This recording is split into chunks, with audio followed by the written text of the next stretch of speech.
Bună, dragi urmăritori! Bun venit pe canalul nostru! Te afli la adresa potrivită, unde poți accesa instantaneu cele mai recente știri.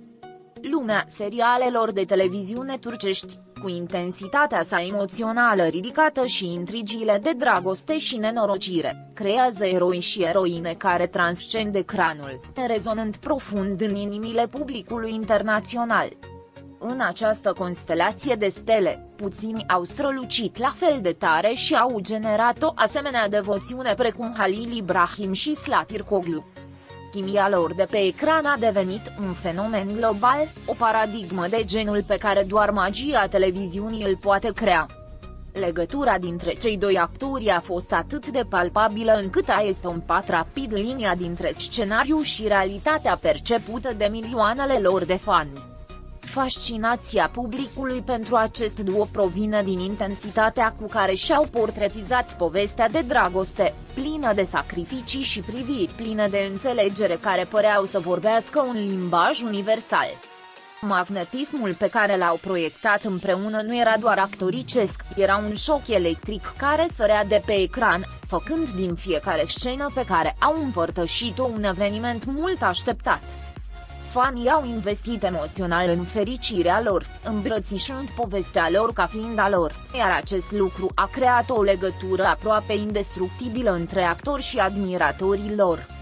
Cuplul a devenit un simbol al romantismului idealizat, un far de speranță în dragostea pură și durabilă după care oamenii tânjesc. Cu toate acestea, soarta cuplurilor de televiziune, chiar și a celor mai iubite, este adesea supusă volatilității industriei și complexității vieții personale.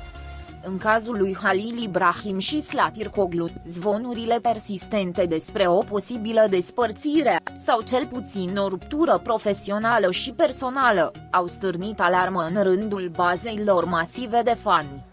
Speculațiile s-au răspândit ca focul pe rețelele de socializare, alimentate de lipsa aparițiilor comune și a analizei meticuloase a interacțiunilor lor publice.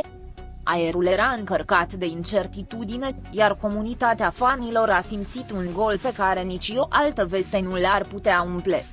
În ciuda acestor zvonuri și a semnelor aparente de distanță personală care au rămas în discursul public, reacția fanilor a luat o direcție complet diferită decât resemnarea. Departe de a accepta sfârșitul basmului lor, publicul și-a intensificat eforturile de a solicita activ reunirea cuplului, atât pe ecran, cât și în afara lui. Această strigăt nu este o simplă dorință, ci o cerere colectivă manifestată în #3.t. Zilnice, tendințe globale și mii de mesaje care imploră reuniunea lor.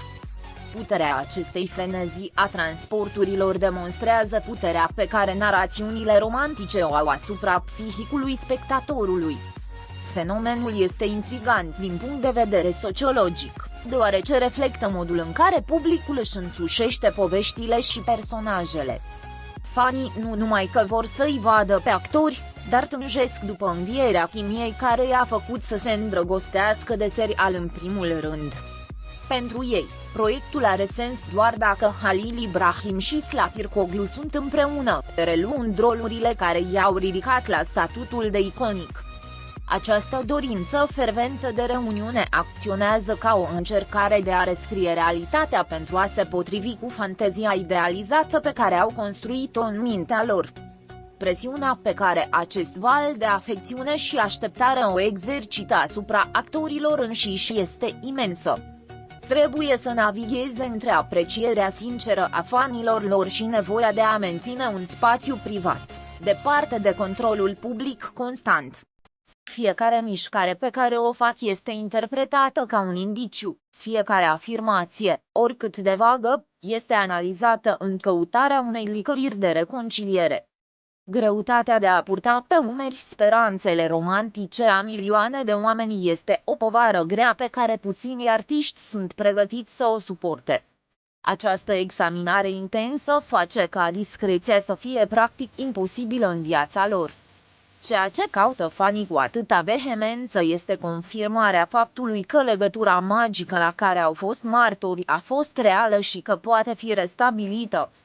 Vor să vadă dragostea triumfând asupra adversității, un mesaj de optimism care rezonează cu propriile lor vieți. Insistența lor asupra reuniunii este, în esență, un protest împotriva pragmatismului vieții reale care adesea interferează cu perfecțiunea ficțiunii. Este o căutare a continuării unei povești care, pentru ei, nu a avut un final satisfăcător. Analizând această mișcare dintr-o perspectivă mai largă, devotamentul față de cuplul Halil Ibrahim-Slatirkoglu subliniază lipsa unor icoane romantice cu adevărat convingătoare în cultura populară actuală. Când un duo reușește să genereze acest nivel de implicare emoțională, oamenii se agață de el cu tenacitate. Fanii îi văd ca pe chintesența cuplului perfect, un model aspirațional de care nu sunt dispuși să renunțe ușor. Cererea revenirii lor este un vot de încredere în puterea narațiunilor comune. Soarta finală a acestei saga rămâne însă un mister păzit cu gelozie de protagoniști. În timp ce zvonurile despre o separare definitivă se amestecă cu speranța unei reuniuni, actorii mențin un profil care alimentează atât speculațiile cât și iluziile. Această ambiguitate nu face decât să alimenteze flăcările interesului fanilor, ținându-i cu sufletul la gură, așteptând orice semn că visul lor de reuniune va deveni realitate.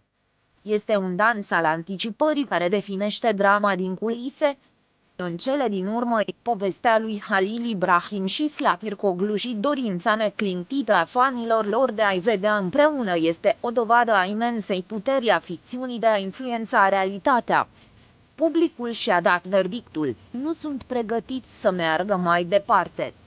Vaietul lor constant și pasional a devenit o forță în cadrul industriei, o voce care le amintește creatorilor și actorilor că unele povești aparțin oamenilor și că unele cupluri sunt pur și simplu destinate să fie nemuritoare în imaginația colectivă, indiferent de ceea ce dictează zvonurile. Pascali